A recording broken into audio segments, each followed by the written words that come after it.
clôturer cette série d'interventions avec Étienne Chouard pour un petit peu comprendre finalement, parce que c'est une formidable réussite à Tournu, mais mobiliser 10% de la population à Paris, ça va être plus compliqué.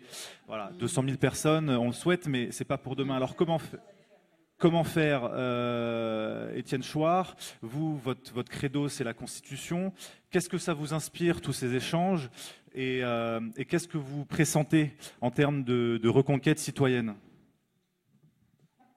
Alors, d'abord, je voudrais vous remercier pour cette invitation et pour cette formidable rencontre. Moi, j'ai découvert Martine Denette grâce à vous. Je trouve que la qualité des reportages de Nexus est tout à fait remarquable.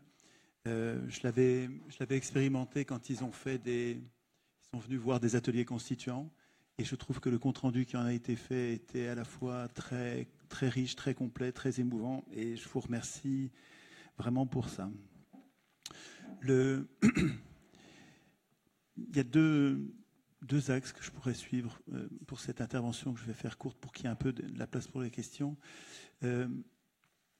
Le premier, c'est de prendre du recul par rapport à la procédure corruptrice entre toutes, qui est celle à laquelle vous tenez comme à la prunelle de vos yeux, dirait-on, puisque on nous l'apprend à l'école, on nous dit depuis qu'on est petit, depuis 200 ans, on nous dit l'élection c'est la démocratie c'est l'élection, alors que l'élection est profondément, viscéralement antidémocratique. L'élection qui consiste à mettre au-dessus de nous un être qui va tout décider à notre place, elle est antidémocratique. La démocratie, ça devrait être le vote des lois, le suffrage universel digne de ce nom, ça devrait être des gens, les citoyens, des gens qui votent, qui composent un corps social, qui devraient voter eux-mêmes leurs lois. Et l'élection de candidats, l'élection de maîtres, parmi des candidats qu'on peut aider, est évidemment gagnée depuis 200 ans, sauf au niveau local. C'est vrai qu'au niveau local, on a les contre-exemples à ce que je vous dis. Mais dès qu'on monte à grande échelle, département, région, nation, et plus encore l'Europe, évidemment, enfin continent, les élections à grande échelle demandent de l'aide. Personne ne peut gagner une élection à grande échelle sans avoir de l'aide. Or, la procédure qui permet de gagner une élection parmi des candidats qu'on peut aider, elle donne le pouvoir aux riches, elle donne le pouvoir à ceux qui ont les moyens d'aider. Tout simplement, c'est aussi simple que ça. Or, on nous apprend à l'école depuis toujours, depuis qu'on est tout petit, dans les livres et dans les journaux et à la télé, on nous apprend que c'est ça la démocratie. Et donc, nous apprenons à vouloir la procédure qui va nous déposséder, qui va nous retirer tout pouvoir, parce qu'une fois que vous avez élu quelqu'un, c'est lui qui va tout décider à votre place, même s'il est très gentil, même s'il est très vertueux, ce qui est quand même un cas d'école, ça arrive, hein, c'est incroyable d'en voir, on a l'impression de... Mais ça arrive évidemment, surtout à petite échelle. Mais tous les élus ne sont pas corrompus. Voilà, tous les élus ne sont pas corrompus. Évidemment, mais je ne pense pas du tout qu'ils soient tous corrompus. Je vois bien qu'au niveau local, il y en a plein qui sont incroyablement dévoués. Mais comme... c'est quoi ton prénom? Bertrand. Comme Bertrand le rappelait, de nombreux élus sont en fait aussi des propriétaires fonciers. Et ce n'est pas du tout un hasard. C'est vraiment... C'était l'élection. Parmi des candidats, les candidats, vous savez, depuis Platon disait déjà, donc c'est quand même une vieille affaire, nous disait que la pire des choses qui puisse arriver à une cité, c'est de donner le pouvoir à ceux qui le veulent. D'ailleurs, Bertrand ne le voulait pas, il a été élu, on l'a désigné, et bon, il a bien fallu qu'il fasse le boulot. À Saillant, c'est pareil, ils l'ont élu alors qu'ils ne voulaient pas. Les élections sans candidat nous donneraient un bien autre résultat que des élections parmi des candidats. Et donc j'insiste sur ce premier aspect important, c'est que... Nous déplorons les conséquences, la corruption, d'une procédure que nous adorons. Nous déplorons les conséquences de causes que nous chérissons. C'est complètement contradictoire. C'est par éducation populaire, c'est en nous en parlant entre nous qu'on va nous désintoxiquer, qu'on va se désintoxiquer de cette croyance mortifère qui nous conduit à vouloir la source de nos maux. Et donc, je ne vais pas m'étendre là-dessus parce que c'est mon sujet habituel et qu'il suffit d'aller voir sur le net pour trouver de plus amples informations. Mais en gros, je prétends que la solution à ce problème du choix de la procédure de l'élection, la solution de ce problème ne viendra jamais des élus qui ont un intérêt personnel à bien sûr faire perdurer cette situation puisque toute leur vie, toute leur puissance en dépend. Et depuis 200 ans, c'est déjà des élus qui, pendant la Révolution française, ont décidé que c'est l'élection qui allait être la procédure de désignation des acteurs politiques. Donc je prétends que la solution ne viendra pas des élus, je leur en veux pas, c'est juste pas leur, ça devrait pas être eux de décider ça.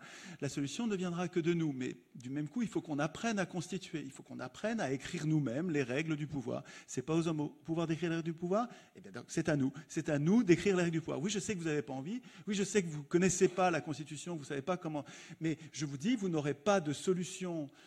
On ne changera pas le monde capitaliste, mais on devrait dire crapuliste, parce que c'est plus grave que capitaliste, parce que les grandes surfaces, c'est la concentration du capital. C'est le même processus de projets d'enrichissement, de projets de profit qui bénéficient de l'accumulation du capital. C'est pour ça qu'on parle de capitalisme. Et donc, les grandes surfaces sont une des manifestations de la création de monstres trop gros pour être punis, trop gros pour aller en prison, too big to jail, too big to fail. On ne peut pas les laisser tomber sans entraîner un drame dans la société, comme avec la banque. On a le même problème, mais ce problème de la concentration, il trouve sa source dans notre dépossession politique. Nous n'avons aucun moyen de résister. Nous sommes impuissants politiquement parce que nous démissionnons du processus constituant. C'est vrai qu'il y a des affreux, je ne veux pas les déresponsabiliser, mais si vous débarrassiez les affreux, si vous ne changiez pas le système, si vous ne deveniez pas vous-même constituant, si vous ne deveniez pas un vrai citoyen, c'est-à-dire un surveilleur de pouvoir, si vous ne devenez pas autre chose qu'un électeur c'est un enfant, si vous ne devenez pas un citoyen, c'est-à-dire un adulte capable de surveiller les pouvoirs et de les punir, si vous ne vous transformez pas, vous allez vous débarrasser de tel et tel corrompu, mais vous allez avoir d'autres à la place. C'est le système qui permet au pouvoir d'abuser de vous, d'abuser de nous et d'imposer toutes ces injustices sociales. Ce système-là, il n'est possible que parce que nous démissionnons du processus constituant. Ça, c'est mon point 1. Et le point 2, celui dont je n'ai pas l'habitude de parler, je voudrais le réserver à Martine et Claude, que je trouve emblématique. Depuis que Martine a parlé, il y a plein de personnes qui ont parlé, et on a tourné autour du sujet de Martine. Mais je trouve que le sujet Martine et Claude, il est emblématique. C'est un cas chimiquement pur de donneurs d'alerte qui se dévouent depuis 30 ans. Ils ont vécu 14 ans dans une caravane, ruinés par ces gredins des grandes surfaces qui leur louaient à prix d'or des locaux qui n'étaient pas utilisables, qui étaient derrière une porte de secours et qui devaient bientôt dégager. Et il faut lire le bouquin de Martine. Achetez le bouquin de Martine pour l'aider, puisque ça va lui faire quelques revenus, mais il faut l'aider plus que ça. Martine me disait, il y a 2 millions de commerçants comment on dit, indépendants. Ces gens-là, Martine les défend bec et ongle depuis 30 ans. Ces gens-là sont défendus par Martine depuis 30 ans. Elle n'y gagne rien. Elle vit de 3 francs 6 sous. Et elle a besoin d'argent pour les aider. Eh bien, il y a personne il y a 600 personnes dans cette association, alors qu'il y a 2000 commerçants.